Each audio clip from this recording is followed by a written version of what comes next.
Okay, hello everybody. Welcome to another brand new episode of Did That Age Well, brought to you by Spider Moving and Storage. If you want a free quote for your move, find out what you need, whether you're going across town or across the country, go to spidermoving.com.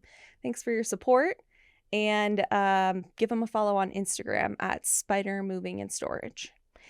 Today, I could not be more excited to have our repeat guest, our in-house John Hughes expert. You know her from CityCast. You know her as the most popular kid in Denver. It's Bree Davies. Welcome. Hi, Molly. Hi. That was a very nice intro.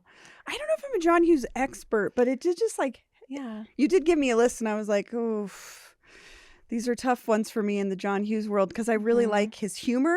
Yeah. Drama is different. This is okay, drama. and this is drama. This is very different. Yeah. So I'm curious to hear what you think about this. Yes.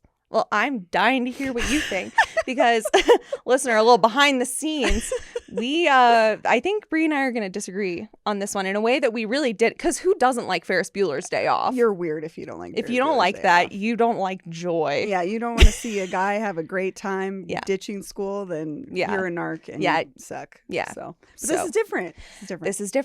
This is different. We're talking about Pretty in Pink. One of the real like cult classic staples of the Yes. John Hughes universe. And you don't like it. No, I don't. Okay, what was your experience like rewatching it? I just have to say, this is definitely where my Gen X credibility does go out the window because I was like, none of this works for me.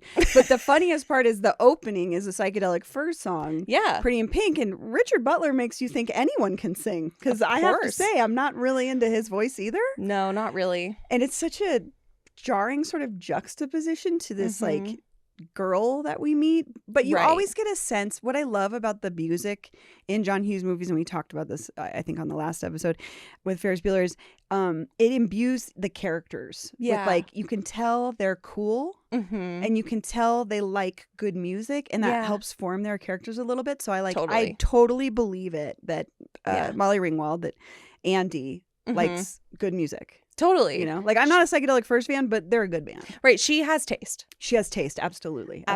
Yeah. She's a woman with conviction. Yes. And so I am certain that she has taste. I also just feel like, I don't even know where to start. John Hughes just sets her up to be tortured in every movie by some weird guy. Oh my God. And then this one by multiple weird guys. Because I was like, this routine that Ducky's doing in part of this is so feels like, oh my God, what the nerd in 16 Candles. Yes. Oh God. Yes. I'm so embarrassed. My brain's not working, but he tortures her too. Yeah. Oh yeah. Just but let's get into it. Yeah, You guide. I have thoughts. Okay. Go. No, and I can't wait to hear them. That's why you're here.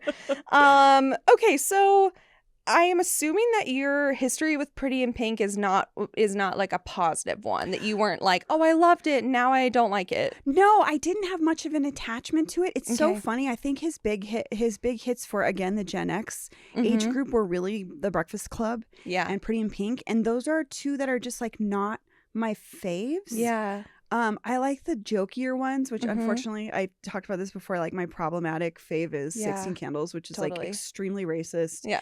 And there's rape and there's it's bad. It's bad. But it's just it's funny. It's funnier to me. And so this one I realized upon rewatch, I don't remember watching it as a teenager or a kid. Came out in 1986. So, also, I was looking at it. Andrew McCarthy, who plays Blaine. Yeah. Blaine. He's the quintessential 80s guy. He was in Mannequin the next year. Whoa. And in Mannequin, he's an adult that works at a department store. Yeah, that's crazy. But also everybody in high school, in this high school, like many movies in the 80s, is 35. Of course. Yeah. James Spader, you're trying to tell me James Spader's in high school? Yeah, right. And he's wandering around with this weird lounge lizard. Yeah. I probably roofie people persona. Yeah. And then his girlfriend comes in the picture and you're God. like, is she someone's mom? Right. It's maybe even his. The casting is so weird to me. It is bizarre, especially considering that Molly Ringwald is so young. Yes. It would be really weird as a teenager to be filming with all these people who are 10 years older than you. Yeah, it doesn't set. There's so much that they do that they have to tell and they don't show. Yeah. like, oh, we're at wait. So at one point we learned that she's at a school for rich kids, but I Right. can't tell by any other demarcation in the movie that this is a rich kid school. Right. They don't wear uniforms. There's not. That's true. All the class stuff comes from the mouths of the kids. Right. The quote kids. Allegedly, vintage shopping was not really like a super popular thing at the time. So the fact that she's wearing sort of like vintagey clothes maybe suggests that she's not making that much money. Yeah. I don't know. I have to say, I don't think that John Hughes should take on class issues. Just doesn't. And you know what? That is so true. You know? Like, he just doesn't. I think part of the illusion, it's kind of like, we've talked about this before too. It's like Seinfeld, where there's no black people in New York. Right. Yeah. There's like hardly any black folks in Chicago. And I don't think this is necessarily set in Chicago in the same ways that his other movies. I don't know if we know where they I don't are. think that they it feels even a little more rural. Yeah, I don't think that they place it. But yeah, I have to say, not his strong suit. Yeah.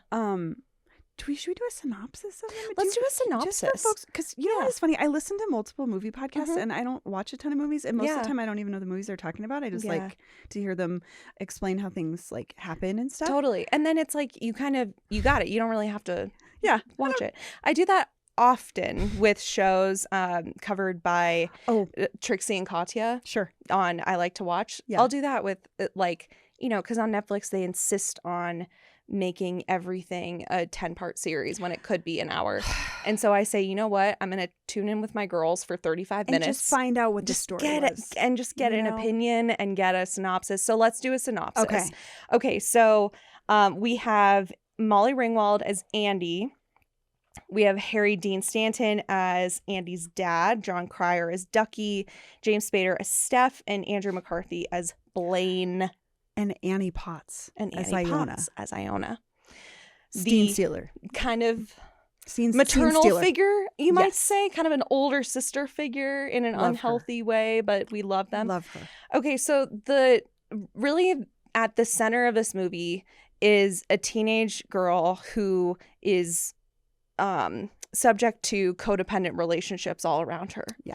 She has this codependent friend, Ducky, who is queer coded, but I guess not gay. Yeah, he's really, I feel like they modeled Ricky in My So-Called Life after Ducky. Yeah. Even though Ricky in My So-Called Life is gay. Yeah, but they did character, but Ducky is not a gay But they modeled Ducky after Molly Ringwald's actual best friend, who was gay, but he was closeted then. Oh, God. And later, when they came back and talked to Molly Ringwald about her thoughts on the alternative ending, she said, oh, yeah, I don't think that Andy and Ducky should have ended up together because, like, Ducky's gay.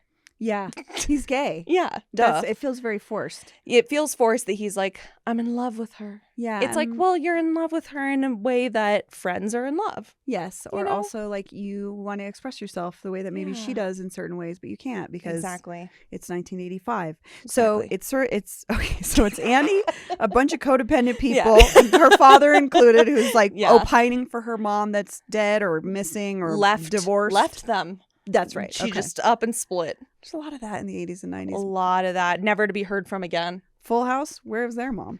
You know? Yeah. Just like gone. Just like my two dads, where's that lady? Yeah. You want to know something that's kind of messed up that I just really put together in my head? That when I was little and we would play pretend when it was like, okay, like we're a family or like we're siblings and we're going to go like, we're on a desert island. We always decided like we're orphans, our parents are dead. Again, because that's like this thing. The journey of Natty Gann. Yeah. Come on. Everybody's an orphan. So funny. I think that's such a real like pop culture reflecting onto your games that you play. I mean, meanwhile, my siblings and I were playing Beetlejuice and like the waiting room and so funny. Juno, your caseworker and all this stuff. But yeah, like that's so realistic. I mean, I was playing hairdresser or a fashion designer or aerobics instructor because I am a gay man. And you're a working woman. And those were all the jobs I wanted to have as a kid. Fashion designer, aerobics instructor, hairdresser. So cute. It's very telling. Okay, and here's the thing. We could see Ducky in any of those roles. Sorry, but we could. So Ducky follows her around. Yes, he's almost like a little brother. Yes. Always like he needs her. He's always bothering her. And she's like, okay, get a life. But also I love you. Yeah. And Andy meets Blaine. Such an 80s Played, name. I know. Such an 80s rich guy name. I guess the line Blaine, his name is Blaine, that's a major appliance, not a name, was improvised. It's really kind of fun. It is good. Yeah. I did like that. I did like that as well. So Blaine is the Richie rich guy. Yes. Who runs with the cool crowd, which Andy is not a part of. Yeah, but also subjective. Those people suck. They are horrible. Do you think, okay, so these kids in his group, they bully Andy. Mm-hmm. Do you think that kids are actually that outright mean? Yes, because I had a bully like Steph. No. So Steph is Blaine's best friend. Yeah. He's sort of the ringleader of the rich kid assholes. Yeah. He's got date rape written all over him. And you see this in the movie where he's sort of propositioning Andy on the side. Mm-hmm. And she's like, go to hell. Yeah. And I had a tormentor like this in high school. Oh my God. Who would just like call me names like slut, whore, all this stuff. Like, and then, sort of quietly, if I was like at my locker or something, would say like, do you think you'd go out with me sometime? Like that kind of shit. And so this is, to me, very real. The bullying is very real. Is horrific. It is. Wow. Okay, well. We're going to get into the friend zone-y stuff later, and I have like 5 dudes in my life that God. I've like said no to, and then it just devolved into a crazy thing, and they were my friends, and then they weren't anymore. But the thing is, one element of this movie that unfortunately does hold up really well is when a man asks you like for like a date or sex, and then you say no, and he says, "You're a bitch." They're still doing that. I'll tell you that, folks. They are still doing that. I had a guy reach out to me on Facebook probably 15 years ago that I went to high school with. He was a football player, just like, oh, hey, how's it going? Like, remember we had English whatever period together? God. I was like, yeah, what's up? And he was like, do you want to go out sometime? I'm like, no, I'm good. He's like, good thing you know how to fold shirts, because I was working at the good thing you know how to fold shirts, because you're a real bitch.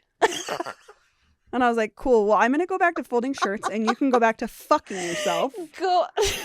Good thing you're good at folding shirts, because you're a bitch. Yeah. So I sent him a cover of Mika Miko's cover of The Misfits' Attitude. You got some fucking attitude. You got some fucking attitude. And I was like, you don't have any taste, so you won't like the song, but... You won't get this. This is wasted, unfortunately, on you. But yes. So this dude persona is very common. So okay. So where were we? Ducky's following her around. Yes. Blaine is part of the cool kids, rich kids group. He's like vibing on Andy. He's kind of like, ooh, who are you? Yes. They go on a date.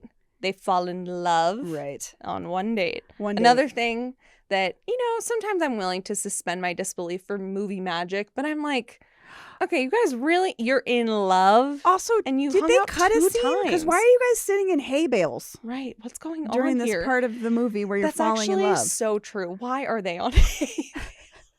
They go from the 80s nightclub where teenagers and or adults hang out, which honestly sounded so... That club looks so awesome. That's where I wanted to hang out. I was like, this is so sick. It's where like Dweezil Zappa makes a cameo. It's truly it's like we went to the second level of the Titanic. You know what I mean? When they're all like partying. And you're like, something bad's gonna happen. Yeah, but I want to be there. You're like, that's where I want to be. I don't want to be upstairs with the Richie Riches. I want to be down here doing sitting stomping at a on tiny a folk song table with Dweezil Zappa and Annie Potts. Yeah. It's wild. He plays Simon. Again, I think his character was there maybe more and they cut it. I don't know. Maybe. I don't know. Yeah. So, okay. So she goes on one date with the rich guy. Yeah. They're in love. Mm-hmm. He asks her to prom. Yes. She's like, oh my God. She's like, this is my dream. It's my dream. It's a Cinderella story. Mm-hmm. She's kind of like, well, here I am doing the high school thing. Yeah. Against all odds. And Ducky is mad because he is jealous. He's in love with her. And he's like, I don't like this guy. Total baby. Yeah. He acts like a little bitch. Yes. It's embarrassing. And then ends up like not hearing back from Blaine. Blaine ghosts her a little bit. He ghosts her, and then she confronts him, which is one of the best confrontations. I think it's so cathartic. That part is really good. And he's like, okay, it's not going to work because like I'm rich and you're poor, and my best friend said that I have to pick between my friends or you. My best friend who looks like a rapist is my best friend who is definitely a rapist. Also, your friend sucks. They are awful, and he obviously doesn't like his friends either. No, he doesn't like them either. So why is he being loyal to them? I don't know, because he has no backbone. Yes. So then she decides to show those popular kids that she will not be put down. She will still go to prom. She will rise. And she puts together a dress. She goes to the prom. Ducky shows up to support her at prom. Blaine shows up to prom alone. And Blaine's like, hey, what's up? And she's like, hi. And then Ducky's like, I love you. You should go be with this D-bag. Yeah, he says, he embodies, if you love her, let her go. Again, what are these men? I know. They're all so weak. That's kind of one thing I like about this movie is that all these men are clowns. And Andy is actually a person with self-assurance. Yes. She's got a backbone. She stands up for herself. She knows who she is. Yes. She copes through art. Yes. When she is feeling down, she has a healthy coping mechanism. And she said, I'm creating a dress. And she has a job at the record store. How did she end up so healthy? I don't know, because it certainly wasn't from her deadbeat ass dad. Absolutely who lies not. to her about getting a job, but really is just sulking on the couch with their dog. Yeah, she has to wake him up in the morning. Oh my God. Girl. I was like, poor Andy just can't. There's not a single man in her life who she can't catch a break. Shows up for her. No. So that's how it ends. She goes to prom. She hooks up with Blaine at prom, and that's all we know. Yeah. But the alternate ending. I didn't know there was an alternate ending. Okay. So in the original ending, the original script, she ended up with Ducky. But they did a test audience, and the test audience hated it. Yeah, sure. They booed. And so they reshot it months later.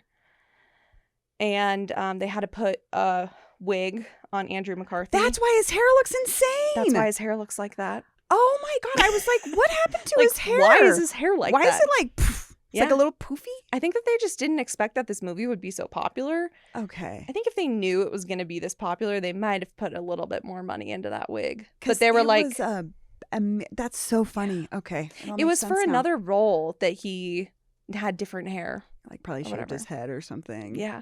So they stuck that because I was like, he's in Mannequin the next year, and he has the same hair. So interesting. It's interesting. That's so funny that audiences hated it. Yeah, they hated it. They booed. But Molly Ringwald said that she thought it makes sense again because one, Ducky is gay, and because she thought that it really was kind of a letdown of like this Cinderella story of like, okay, so you introduce this guy and he's like, we're building up to this, and then she doesn't end up with him. What's the point? Yeah. And then there was someone else I read in another interview. Maybe she said it. Maybe it was John Hughes, but that they didn't want to have her end up with Ducky because then it would just like reinforce this idea that like cross-class relationships can't happen. Well, I mean, maybe they can't in certain aspects in 1985. I guess not. Well, okay, here's the thing. When Andy is talking to her dad and she's like lamenting the fact I want to talk about this. She's lamenting the fact that Blaine is rich. And it made me think of my grandmother. And this is I'm not endorsing this. I'm just saying it's a point of view. My grandma said, it's just as easy to fall in love with a rich man as a poor man. So you might as well fall in love with a rich man.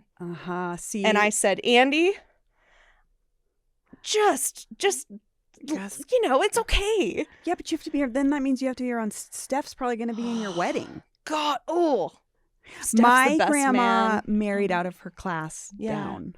Oh. Yes. Okay. And it was a very big deal. Oh my God. Yes. So. Wow. And my biological grandpa, like, not like the greatest guy in the world, I guess. They got divorced in the 50s. She's a lady with 4 kids in the 50s. Divorced. Her parents were helping her out. Yeah. Obviously, she was working full time, but but then she met my grandpa that I know. Yeah. At a racetrack. That's awesome. Because he was a farm boy that raised racehorses growing up. Wow. And so he was at the track, cool. And that's how they met. And that cross class. It really is about the person. My grandpa's just adored my grandma, and my grandma adored him, but I didn't realize until I was older that dynamic was happening. That's so interesting. But the thing I wanted to say about the dad is, like, this happens in 16 Candles too. Mm-hmm. Why are your parents so interested in your love life? Yes. They truly are. Like, her dad is so disconnected from life in general. But he can't show up for a job. He can't get out of bed. He's so depressed. He doesn't know what she's up to at any time. And then all of a sudden he's interested in her love life. He's like, yeah, love's a bitch. It's such a waste of Harry Dean Stanton too, frankly. I mean, he's a great actor, and I just he's just like a sad sack dad. But the relationship is interesting to me. I'm like, are dads really talking to their daughters about their dating life deeply? I mean, maybe. I think that in this instance, it's because her mom is not present. That's fair. And they had to give dad a redemption moment to be like, look, she doesn't need a mom. Yeah, that's true. No, that's and fair. She also has Iona, who I love her. I do love her, and I want her in my life. And also, I'm like, this seems like an unhealthy relationship as well. Yeah, because Iona is like complaining to Andy about things, and I'm sort of like, you should probably talk to someone your own age about this. I have to say, I think I had relationships like this with some of my coworkers when I was a kid. I worked at a family-owned gymnastics school from when I was 14 till I was 18. Oh my gosh. And my coworkers were all like 10 to 15 years older than me. Okay, that's awesome. And they bought me cigarettes and bought me beer and stuff. I love that. Julie and Shannon, I love you. Yeah, I turned out fine, you know? Yeah. But like, I think I may be related to that relationship. Yeah. I just have to say, I think Annie Potts is a scene stealer also. Like, she so is. She's the most, she has the most character that you see that doesn't have to be told to you. Yeah. That she's like, is embodying this quirky, eccentric record store, like either manager or owner. Yeah. She's got this typical, very 80s apartment. Yeah. I was more interested in what happened with her and Terry, the real estate guy. I wanted to know where that date went, because I wanted to follow up on that. And then she dressed, quote, normal to go on a date with him. Oh my God. And she looked like a clerk at like a department store. Yeah. She said, I look like a mom. I said, no, mom, I know. No. She looked like she was in like, I don't know, Roxette or something. Yeah. She looked so crazy, but it is a departure from this vintage look she has. Right, exactly. Which she's dressed very 40s with the hair and the hats and the tight dresses. But then she wears like a crazy, like Susie and the Banshees wig or whatever, and has crazy makeup. Yeah. And I have to say, I loved her. And I think that she helps ground Ducky as someone I should care about. Yes. In a way that he kind of, it isn't until that last scene with him where he sort of hands her over to Blaine that I get that they're actually friends. The rest of the time, he's just pissing her off. Right. He's just annoying her. Yes. Yeah. And I'm like, what is the basis of this relationship? I need more friendship shown to me that makes me believe that she does care about him. I think that they needed to take out I know that it would have been too late because they just had to reshoot the alternate ending. But what I wish would have happened is that Ducky had no romantic interest in Andy at all. And she could have had that conversation that she had with her dad. With him. Either with Iona or with him. You know? It's like, they almost didn't even need her dad. And again, what a waste of Harry Dean Stanton. Totally. But yeah, I did not buy, I did not buy their friendship. I couldn't believe it. And like, there's only one scene where you see that Ducky is also poor. Right. It is only inferred to you that they are both poor kids based on how people talk about their clothes and stuff. Right. Which was so weird to me. But you make that good point that like maybe vintage shopping wasn't at the level where it is now. Right. Totally. that's what made them weird. But like, I literally cannot tell the difference between her outfits and the girls in her class that are making fun of her. I'm like, what is so different here? Also, she goes shopping for a prom dress. I think the tag said $900. Yeah. I like adjusted for inflation. I think that's like $2,000. Yeah. Did you go to prom? Yeah, but my dress was not $2,000. Okay.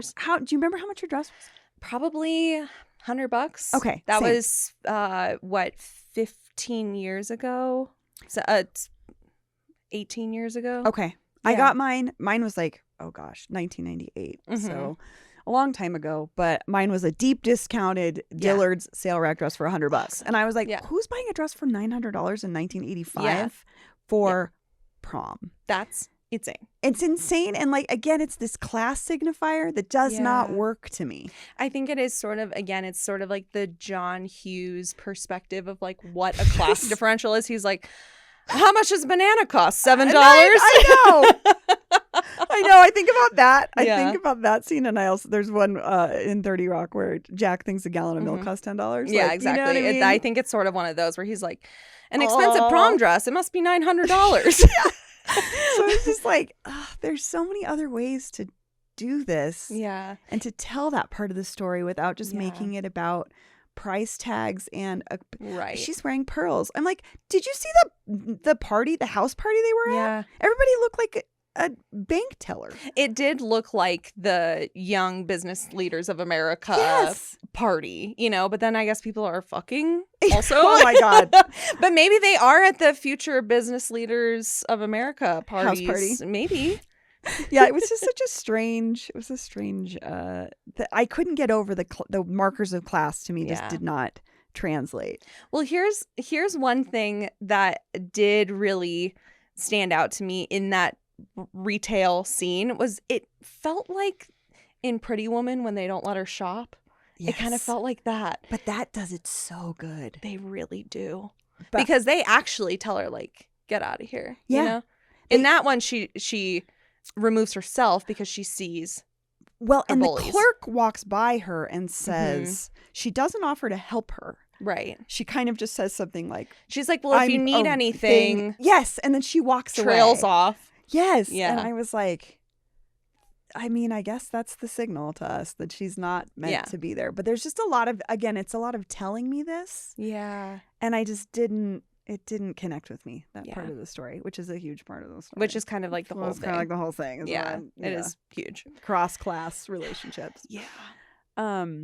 Something else that I wanted to talk about that struck me about this Ducky thing was this is such a weird stereotype and it still, I think, kind of appears in popular culture today. Yeah. Where like there's this kind of sad dude that's following a girl around and it's her fault. She friend zones him and it's her fault. Yeah. And I was just like, I don't like, there's so many moments where he just makes an ass out of himself and you don't see her interacting with it as if they're actually friends. Because to me, if they were actually friends, the moment in the scene in the record store when he comes in and he does Otis Redding's Try a Little Tenderness, which is like so embarrassing to watch. Like I loved it. I loved it. I loved it. Like, if they Kenny were friends, Ortega, thank you. I loved it. If they were friends, I felt like she would join in. Yeah. In some way to show like this is a fun thing that we know to each other, or like act like the audience, or do some sort of because this is that part of it is real to me, and that like I have that kind of thing with my gay best friend from high school. Yeah, obviously with your gay best friend. Yeah, like duh. But it's like she just stands there mortified. That's true. I absolutely agree with you that it should have been more of a participation. Yeah, I think then it was simple things like that would make me believe that this relationship was something.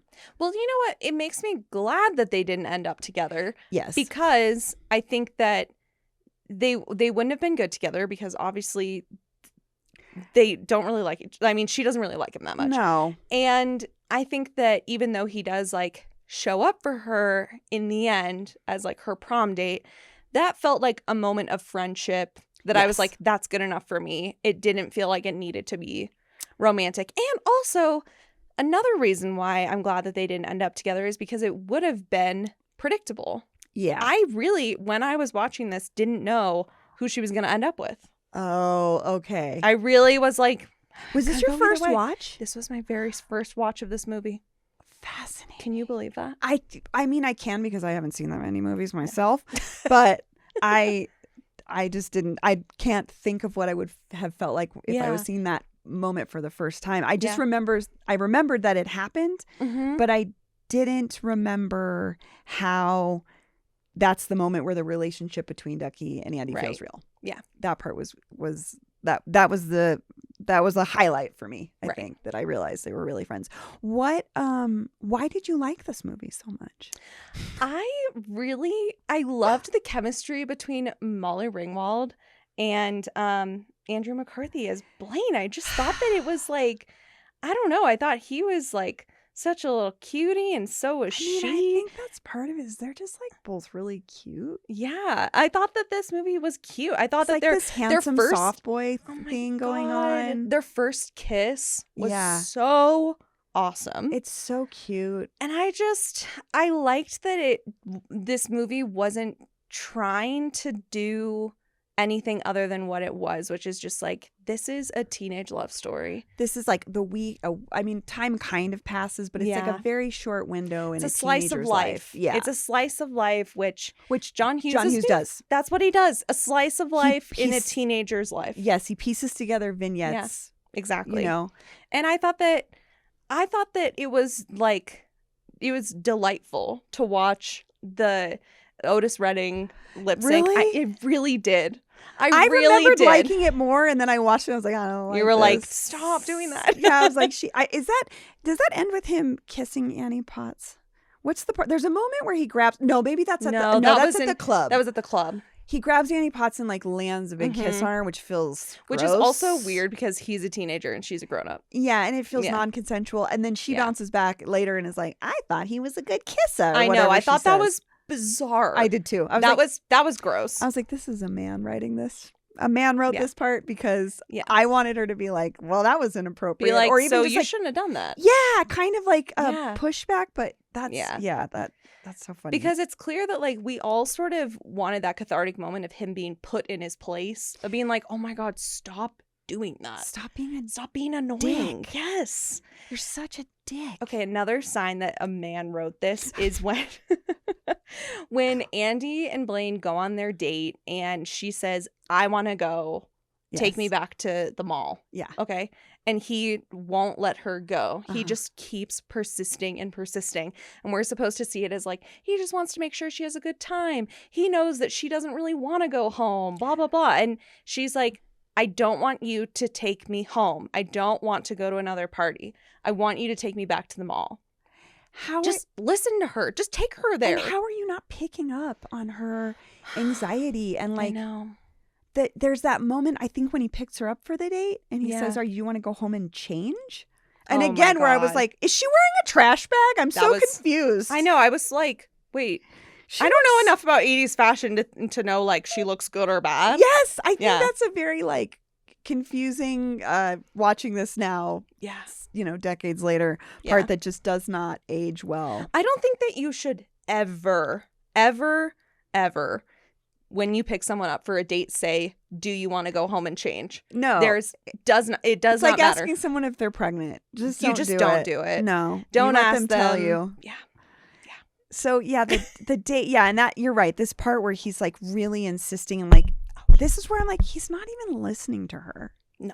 He's not tuned into her. I might believe this a little more if he actually looked like a teenager. But he just looks like an adult man. Yeah, an adult man who doesn't know what's going on. If he was 17, maybe he would be dumb enough to not know. Yeah, but like it's like there's two worlds happening, and it's not the class thing necessarily. It's adults and children. Yeah.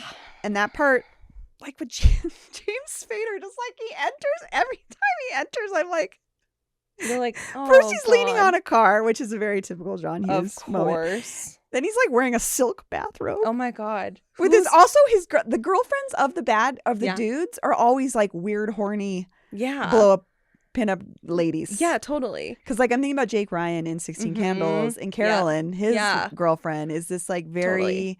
Totally. I mean, you literally see her breasts. Yeah, in that totally. Movie. And they hit the timpani when you see the breasts. It's like boom. Right. Yeah. Again, your favorite John Hughes movie.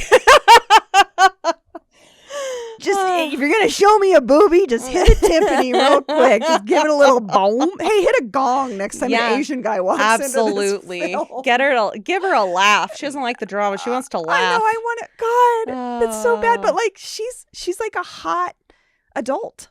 Oh yeah, and the totally. same with Steph's girlfriend, of course, nameless. Yeah, of course. She's a hot girl. Also, this was such an indicator of the time frame that they were smoking in gym class. Oh my God. I noted that too. I said, that is awesome. Isn't that crazy? I think, man, what a time. When Steph takes like a cigarette from the carton, like with his mouth. He's like such a dad. He's such a dad. I'm like, this is a 30-year-old man. And it's the 80s. It really put me in a place in time. Yeah, that part makes it kind of fun that you're like, oh, this is a different time. Totally. Like, when I was in high school, I think my freshman year, which was like 1994, we were still allowed to smoke on campus. Wow. Because I remember smoking with the older girls. Yeah, of course. On campus. But then we were in with your gymnastics employee with my friends. This was with the cool girls that like scooped me up and were like, let us show you some stuff. That's so cool. I was like, okay. But like after that, there was no smoking on school campuses, and that's when they started outlawing cartoon advertisements and stuff like that. But I mean, that was 1994, so that was less than a decade after this movie came out. Yeah. So when they were still explicitly marketing cigarettes to kids. Smoke in gym class. Who cares? I wanted to see more of Andy's friendship with her. Me too. With her bitch ass friend in her gym class. I loved her. What did she say to the girl? I hope your tits. Yeah, I hope they shrivel and fall off. And it's awesome because she at first doesn't say tits. She just says, I hope they shrivel and fall off. And then the gym teacher says, hope what? And she said, her tits. Like, I wanted more of that character. I wanted more of that person. I think it's interesting. Like, they kind of did something similar with Iona and that character, but it's like they split it up into two people. Yeah. Like, maybe they were supposed to be one person. But they needed an adult to be her friend? I guess, because she didn't have a mom. Because mom ran away, never to be seen again. This is true, and now that's why her dad's a sad sack. Right, loser. Exactly. He can't have a job. I'm like, then where's the money coming from? I know. I mean, who's feeding the dog, you know? And they're living in their, like, 2-room house or whatever. I don't know. But I'm like, still, how do you... even if you have a house, you still have to pay for it. Yeah. Also, he buys her a dress for prom. Right. But he doesn't have a job. Right. And she calls him out on it. She's like, how'd you get the money? So maybe he like, ganked it from a store or something. I don't know. I think that he probably like sold something that he really shouldn't have sold to get that money to buy this dress she's gonna cut up. He like pawned his like wife's jewelry or something. See, we're having to fill in so many gaps. That's true. Man, I am really kind of questioning, like, why did I like this so much? I think it's because, Bree, it ages better than both The Breakfast Club and 16 Candles. And I think of those as like the trifecta of John Hughes teen movies. Sure. And this is the one that feels like... It honestly feels the most arty. Like the most... it's not written for jokes. It's not written for these punchy, there's no Judd Nelson in there. Right. Reenacting an abusive relationship with his dad. It's just like, Andy's poor. Yeah. Blaine is not poor. Can they be together? Ducky thinks so. Ducky, I guess, thinks so. Yeah. But when you put it in the context of those other two movies, which are, 16 Candles is cancelable, obviously, on all fronts. Yeah. But when you put it in that perspective, I do think it's probably the best. You're right. Yeah. Of those three. Yeah. Together.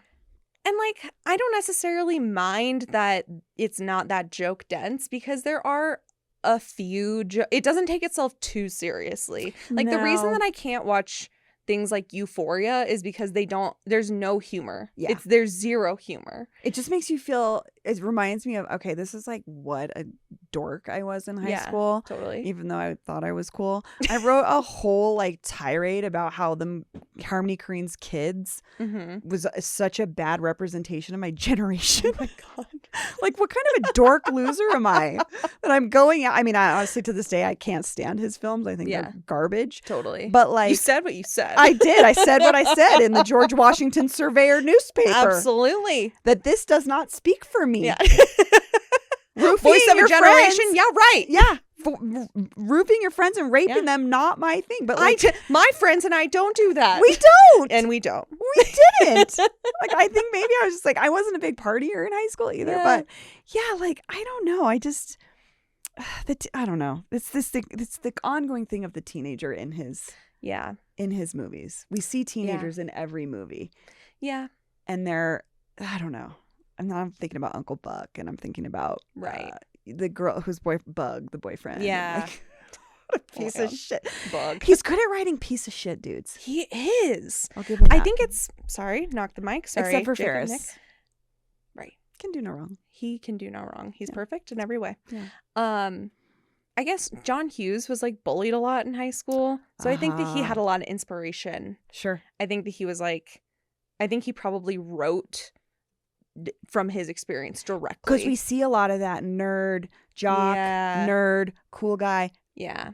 Poor kid, rich kid. Mm-hmm. Those dynamics between men are very clear. Yes. But that's maybe the trouble with the women too, is like I was thinking about with Ferris Bueller's Day Off, and like Sloane, again, we like infer so much about her from her clothes and the little dialogue that she has. Yeah. And she's clearly cool as shit. Obviously. And that actress really made her come to life. But like, she's not working with much. No. She really, I mean, she clocked into work making that character come to life. That white fringe jacket. Yeah. But this is the thing too with Molly Ringwald, is I feel like she plays the same character in all these movies. Yeah. She's like kind of tortured, very internal, like inward looking. She always comes off to me like she has close friends, but she's kind of still a loner. Like she's got a chip on her shoulder. A little bit, but I think it's out of shyness. Yeah. I never get the sense that she's like full of herself, but like in 16 Candles, she tries to be friends with her big sister, who's just an absolute bitch. Who's just like whacked out on muscle relaxers. Oh, yeah. In this movie, she has friends kind of that are women, but it's mostly Ducky. In Breakfast Club, I mean, it's like a similar, she's not really friends. Right. And she's the rich kid in that movie, right? She brings sushi. She brings sushi for lunch. to detention. Yeah. But yeah, I find, sometimes I wonder, I don't know, what do you think about John Hughes? Like, do you feel like Molly was like just a muse for him, or like why? Yes, I believe. So this role was written for her, like many other roles that she had. That would be weird.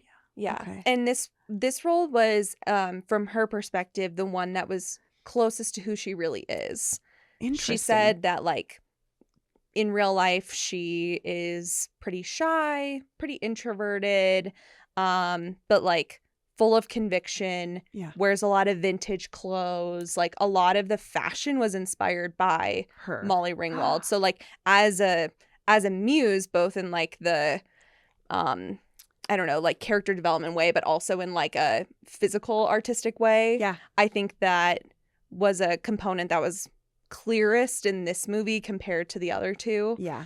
But yeah, I guess she said that she like resonated with this character the most because it was really like written for her. That is wild. Yeah. I also love that she's a redhead. I'll just say that. That we have that we have a main character, that we have a woman who's it's the closest thing we have to a person of color, I'll say that. I know. I'm like, John Hughes, never heard of him. Unless they're a nurse or not even a bus driver. I'm trying to think, like, were there any? I don't know if there were any folks of color in this movie at all. I don't think so. It's so wild. Yeah. To be a man in the 80s. Oh. Just to be writing. Only. Just to be writing. And I mean, at this point, John Hughes is in his like mid-30s, you know? Yeah. And I really think that it's cool that he has this pulse on teenage life and focusing on their internal world and giving them full personhood and making art for them. And part of me is like, all right, you're in your 30s. You can kind of get over it now. Yeah. But then what are we supposed to do? Have teenage movies only written by teens? Yeah. Well, we can't have that either. It's hard. It's so hard. Yeah. And I do, the part that I do struggle with is like, he's always writing, in this series of movies, it's like the main character is a woman. And I still don't think that she gets a full picture of who she is. Like, she's carrying around people's burdens in this movie. She's, I mean, Molly Ringwald, God bless her, though. She brings everything she can to these characters. Yeah. And so much of it is her facial expressions. And you know what I mean? Like, she is a great actor. She's a great actor. But, the John Hughes, it feels a little obsessive in certain ways. Yeah. I'm kind of like, okay, I get that, like, you had a tough time as a teen. You're kind of trying to, like, reconcile that. And at least you're doing it through art. Sure. Fair. Could be doing it other ways. Could be. But I'm certain that, like, still the women in his life, whether they were the actors that he hired or, like, other people in his community, they certainly did a lot of the emotional labor. Oh, my for God. That. Oh, my God. You know? Oh, my God. Yeah. I've been thinking about that so much lately. Oh, speaking of emotional labor, one thing that pisses me off about Blaine is at the end of the movie, in the rewritten ending, he goes up to Andy and he's like, I believed in you. You didn't believe in me. And I'm like, what? No, you obviously didn't believe in her. You obviously just, like, you flaked, bro. Flaked on her. Because your weird, pushy friend? Yeah. I was like, do not put this on her. We've already got Ducky being like, oh, I've been friend zoned. Why don't you love me?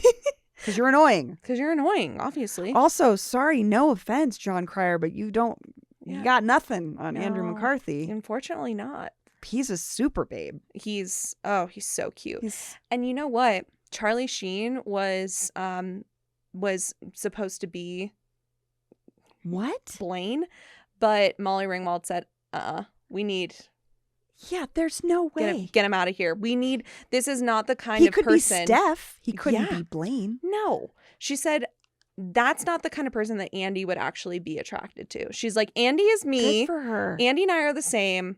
And I think that guy's cute. I want this, like, he's more like a soft little boy. Kind of femmy. Yeah. Soft boy, like the rich guy. Also the rich guy thing was, like, kind of hard to believe out of him. James Spader just, like, overdoes it so much. Yeah. Also, James Spader multiple times refers to Andy as by a value. Like, he's like, she's trash. She's trash. She's nothing. She's nothing. Zero. Yes. Yeah. And it's like, that part that also, James Spader crushes this character. Yeah. Even though it's totally fucking weird that this adult is in high school. Of course. He just crushes the creep role. Yeah. So good. The rich guy role. So he is the 80s. Yeah. He's the 80s businessman. Like, that was... He's going to be working at Goldman Sachs in 4 years, railing lines of cocaine. Yes. If he's not already. We saw that robe. As a high school student. We saw that robe. That's the robe of a guy who is railing coke on the weekends. Like, absolutely. Yeah. This is just such a mismatched movie to me. But are you feeling any different about it now that I've torn it apart? Here's the thing: is that, like, it's one of those movies that, as I was watching, I was like, okay, that's a little weird. That's a little weird. But, like, on the whole, for some reason, there's, like, this cohesion. Yeah. But that's the thing that we do on this show is, like, we start pulling threads. Yeah. And that's a dangerous thing to do. Sure. Because by the end, we're like, this is just a pile of. Yeah. And also just, like, what are our feelings? going into it, and like how do you know, like, again, 16 Candles is my favorite movie, probably in part because I watched it a million times as a kid and then a teenager, and like so much of my vocabulary came out of that movie that I share with certain friends, and so I'm gonna have a weird bias towards it. I didn't grow up watching this movie, so I'm sort of seeing it from the outside, and because I thought really deeply about this. I'm like, do I just not like it because I didn't spend a lot of time in it? That could be. Like living in it the way that you do with movies you really love. Like, would it have been different? Would I have watched this a bunch as a kid? I don't know if I would have. There isn't enough here. I'm just really a comedy guy at heart. Obviously. It's mostly what I like. Yeah. I don't. Also, I just like don't. I go through periods where I'm like, I don't want to feel feelings. This is too many feelings. Yeah, you say, I can't. This is too much. And I was like getting mad at like, you know, totally. But that's also maybe what makes it a great movie if you get mad at it. Oh my God. Okay. I just got to say, the moment when Blaine, you know that he's about to disappoint her. Okay. So Andy goes up to him and she confronts him in the hallway. She says, say it. Yeah. Say it. Yeah. Say it out loud. Say it to my fucking face. Yes. And she says, what about the prom? And he goes, oh my God, I just screamed. I know that look when someone is about to tell you something you're not going to like. They go, absolute loser behavior. My God. At least, okay, Ducky actually came through for me in that moment because at least he had a backbone. I did love that he tried to fight James Spader, that he tried to fight Steph. Because you know that he was afraid and he did it anyway. You could see it in his face. Yeah. That he's like, am I going to do this? Oh shit, I got to do this. And then he does it. He's brave. Which is like, that's where I also feel for men, because this doesn't happen as much for women. I don't want to say women don't fight, because I know that women physically fight each other. That's not a thing. Yeah. But I have like, even just like talking to my husband, this is like a process. Sometimes you beat up your best friend. Yeah, totally. Sometimes you just work it out. Sometimes you punch your best friend in the face and you break your hand, is what happened with my husband. And guess what? They're still friends. They're like kind of inseparable, as they have been since they were 13. Yeah. But I can see where that pressure, John Cryer really shows that pressure really well. Of like, okay, I gotta man up, dude. Right. I gotta code switch now and like totally get into it, and then it kind of shows that he kind of beats the shit out of James Spader because he doesn't fight back, because he also is kind of a puss. Yeah, totally. He doesn't want to he doesn't want to mess up his manicure or whatever. Yes, you know. Yes, that's what I was thinking. He doesn't want to mess up his hair. His coif. Yeah, his crazy perfect coif. Yeah, but that was a great scene too. There are some really gem scenes where you see the emotion, but overall to me it just like does not carry through the movie enough. Yeah. In ways that I want. Yeah.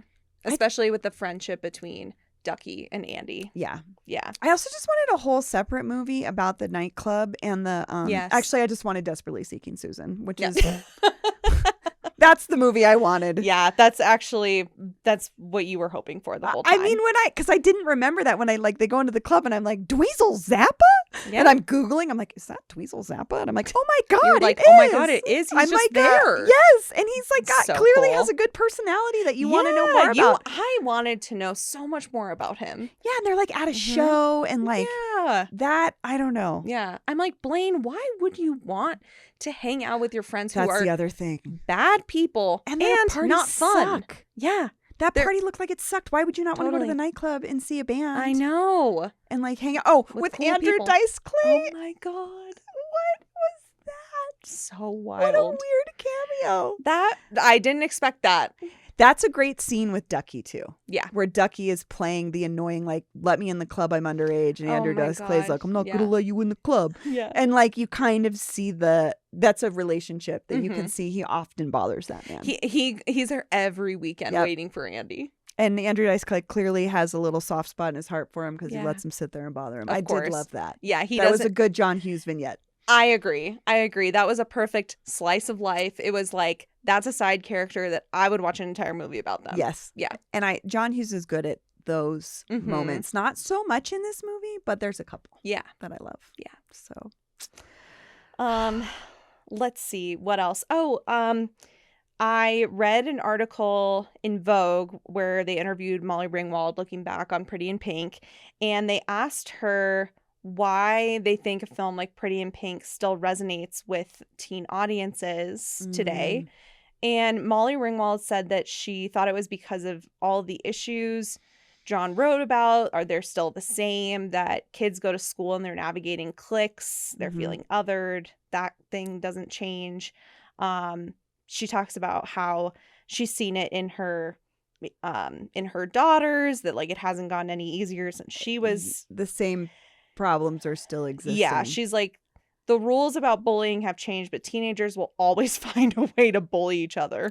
Yes. Yeah. And she said that they have to navigate all that while figuring out who they are. Yeah. And she says, I feel like there haven't been enough movies that speak to that experience in a real way. And that's why something like Pretty in Pink is so special. Yeah, that's true. And I guess I am glad that John Hughes dipped his toe in this part of the class conversation. Because I would say from my personal experience, I went the other direction when it came to like, I went to Catholic school, which was a great education, but most folks in my class, my grandparents paid partially for my school. Most folks in my class were in a different income bracket, income tax bracket than my parents were. Like people had second homes in Nantucket kind of thing. Totally.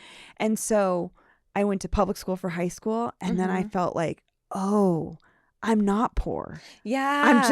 I'm kind of working class, regular. Yeah. A lot. Like there was one girl I went to Catholic school with who lived in an apartment, and everyone's like, she lives in an apartment. Yeah. And then I go to public school. I'm like, half my friends live in apartments. Yeah. You're like, wait, it's not that weird to live in an apartment. No, it's not. Yeah. And so it was like, so fascinating. Yeah. It was like kind of a really, I mean, also too, growing up, my best friends growing up were income tax brackets above us, but it was like a different, I don't know, it was different than the school stuff, because the school stuff, I think because we had to wear there's this like myth that you wear uniforms in Catholic school because it like makes everybody the same, and like it doesn't. It's still like, do you have a Ralph Lauren polo on? Exactly. Or do you have a Mervyn's like Union Bay polo on? Yeah. I remember I have some friends who went to Catholic school, and they said that people would judge each other by their socks. Yep. Socks, shoes. Totally. Like, so that does not disappear by any means. Of course not.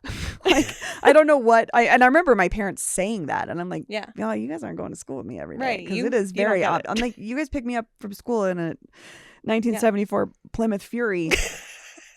And my parents, people know. My parents' friends are driving Audis with Nantucket stickers on them. Exactly. The class difference is there. They know. Yeah. The people know. Yeah. So like, I think maybe also I was feeling my own way about the class stuff in this. Totally. And because of the signals they were giving, it just wasn't reading right to me. But maybe it's like you had to be there, kind of like you were saying. Yeah. Maybe that's the 80s part of it. And I do kind of wonder what John Hughes' experience with a class divide looked like when he was in high school. Yeah. You know what I mean? Because that would have been like probably the 60s, 70s? Would have been the 70s, because he was in his mid-30s in the mid-80s. Okay. Yeah, so right? I think so. But but we don't know that much about. Yeah. I mean, I guess I haven't looked up to know more about him. I'm just thinking about all the settings someone's gonna, he has. Someone's going to comment and be like, well, I read his biography. Did you bitches ever Google it? You ever Google anything? But yeah, that's a good question, because it is an undertone, or at least I think the most in like Home Alone, it's very inferred that this is their level of wealth is like a normal. And I remember even watching it as a kid and being like this isn't a normal. They're like, level we're just of a wealth. Normal family with this the whole like 8-bedroom house or whatever. Oh my God. Or like in Christmas Vacation, when it's like, oh, well, I didn't get my Christmas bonus, and it's like, you think a Christmas bonus is normal? Yeah. Like, what? To pay for a pool? They're like, a Christmas bonus, like we all get. Yeah, when your dad works in an office and does a weird job that nobody understands, that's not everybody's experience. That's not normal. My dad delivered newspapers in the morning, before he went to school. He was in college, and my mom was a nurse.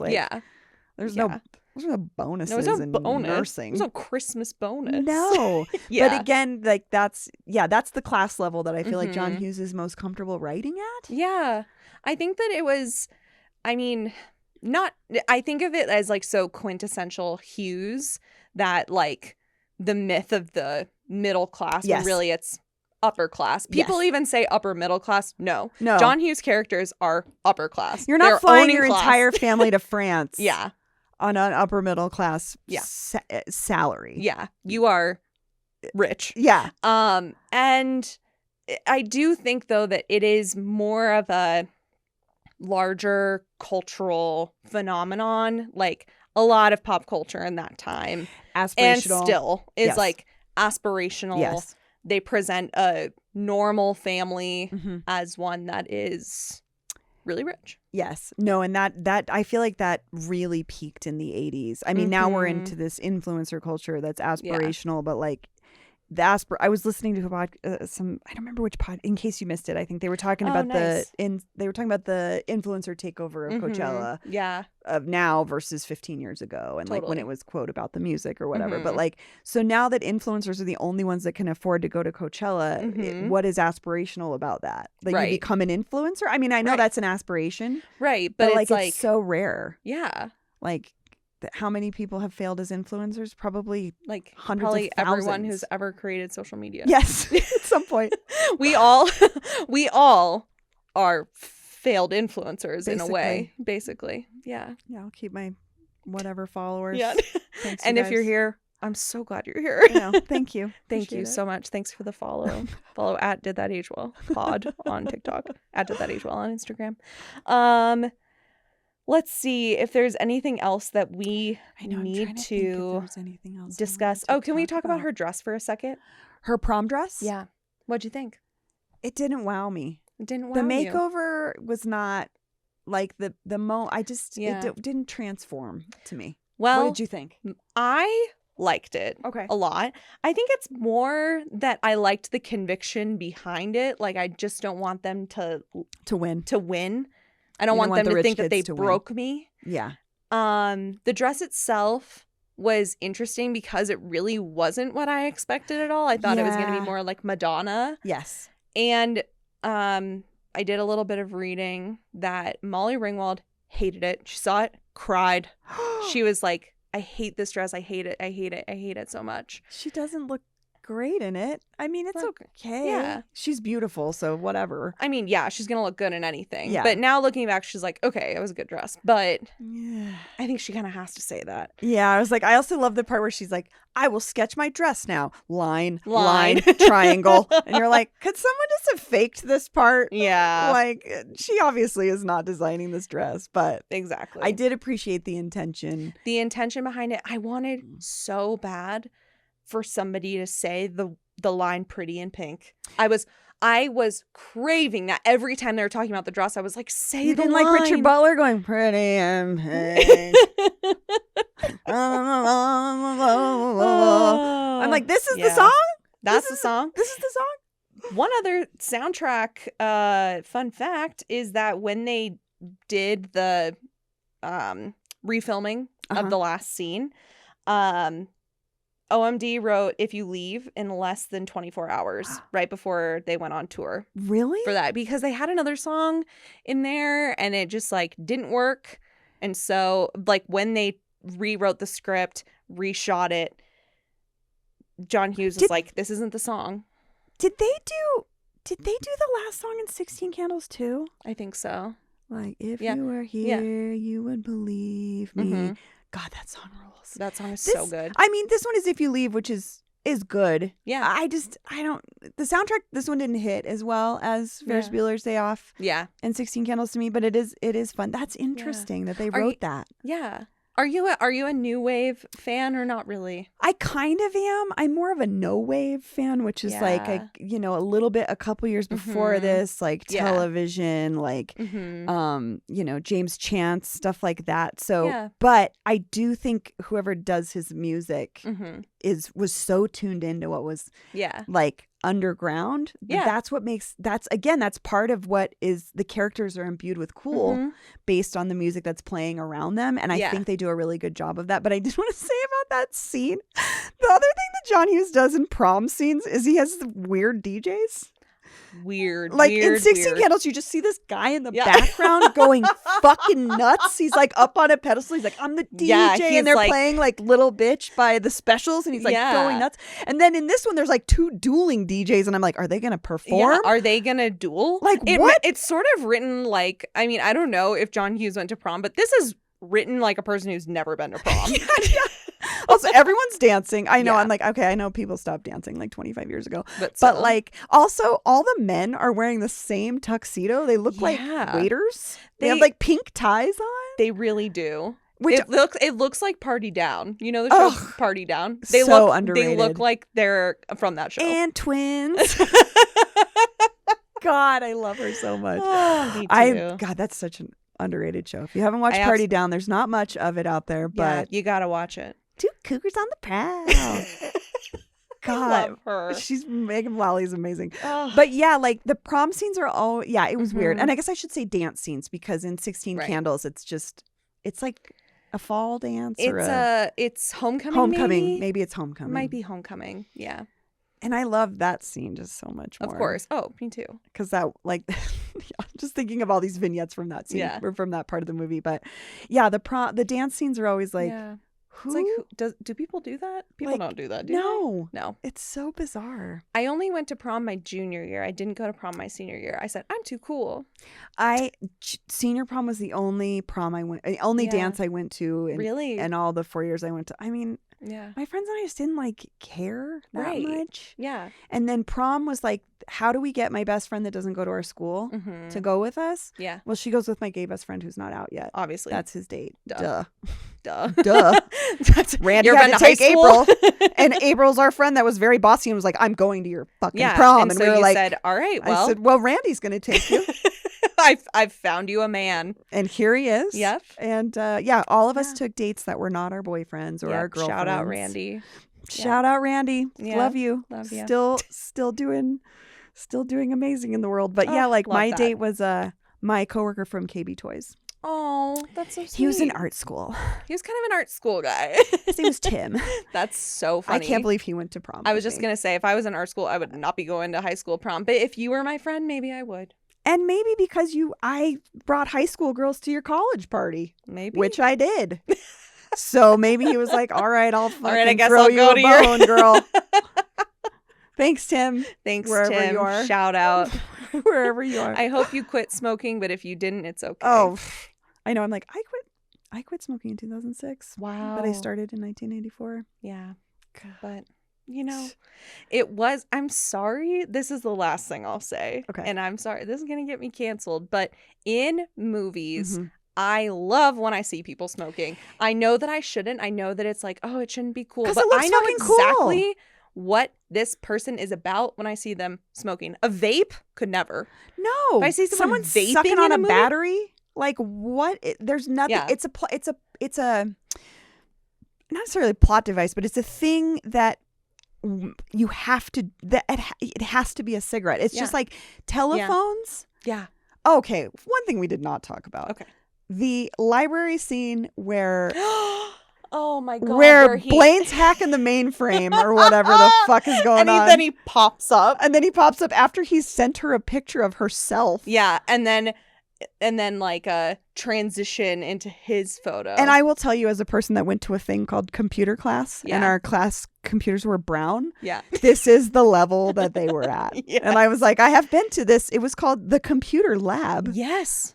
Where my computer teacher taught us how to computer. Absolutely. I was just talking about this with my partner yesterday about typing class. Oh yeah. We were like, hell yeah. And then we did a WPM test. I blew him out of the water. I learned how to type from AIM in college. That's so awesome. Did not learn from Mavis Beacon Teaches Typing or the typing class that I had to go to in middle school and high school. Wow. So. But shout out to AIM. I know, for real. Shout out to me having it in college. Like, so true. It's really a high school thing. What was your AIM screen name? Last question. It was probably the same as my email address, which was Lethal Lolita.